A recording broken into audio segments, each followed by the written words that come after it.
Hello दोस्तों, महाकवि कालिदास जी कहते हैं इस पृथ्वी पर 3 रत्न हैं, जल, अन्न और सुभाषित बोल। लेकिन अज्ञानी पत्थरों के टुकड़ों को ही रत्न समझते हैं।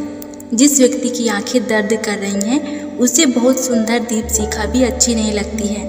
उसी प्रकार जो व्यक्ति हृदय से दुखी है वो सुख की अनुभूति नहीं कर सकता, अर्थात उसे कहीं भी खुशी नहीं मिलेगी। वृक्ष के समान बनो जो कड़ी गर्मी झेलने के बाद भी सभी को छाया देता है। कालिदास जी कहते हैं विश्व महान पुरुष को खोजता है, न कि महापुरुष विश्व को।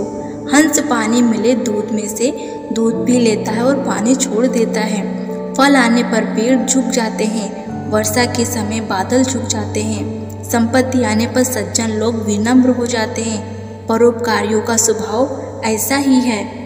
अपनी बात के धनी लोगों के निश्चय मन को और नीचे गिरते हुए पानी के वेग को भला कौन रोक सकता है।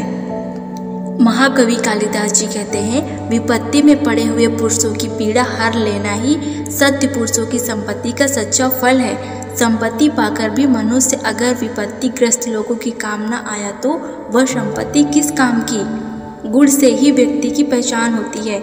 गुणी व्यक्ति सब जगह अपना आदर कर लेते हैं। प्रत्येक व्यक्ति की रुचि एक दूसरे से भिन्न होती है। कोई वस्तु पुरानी होने से अच्छी नहीं हो जाती और ना ही कोई काव्य नया होने से निंदनीय हो जाता है। सज्जन पुरुष बिना कहे ही दूसरों का भला कर देते हैं। जिस प्रकार सूर्य घर घर जाकर प्रकाश देता है। दान पुण्य केवल परलोक में सुख देता है, पर योग्य संतान अपनी सेवा द्वारा इस लोक और परलोक दोनों में ही सुख देते हैं। नम्रता के संसर्ग से ऐश्वर्य की शोभा बढ़ती है।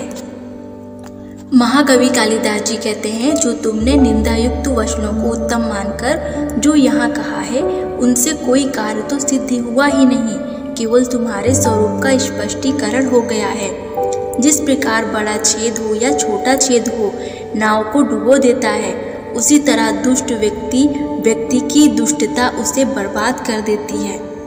किसे हमेशा सुख मिला है और किसे हमेशा दुख मिला है। सुख दुख सबके साथ लगे हुए हैं। रथ चक्र के अरों के समान मनुष्य के जीवन की दशा ऊपर नीचे हुआ करती है।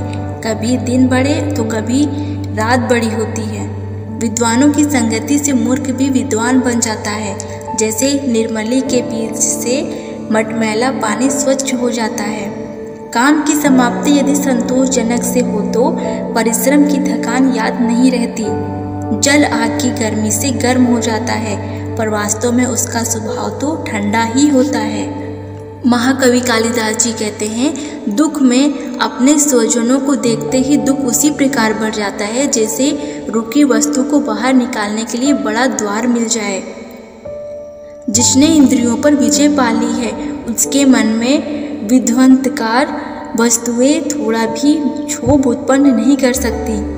वास्तव में धीर पुरुष वे ही हैं जिनका चित्त विकार उत्पन्न करने वाली परिस्थितियों में भी अस्थिर नहीं होता।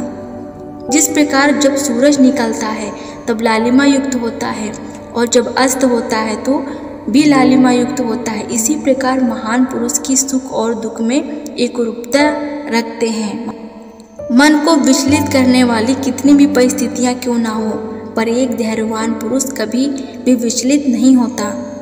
आज अच्छी तरह से जीने वाले हर कल को खुशियों की याद दिलाते हैं और हर कल आने वाले कल को एक उम्मीद की निशानी बनाते हैं। नमस्कार दोस्तों।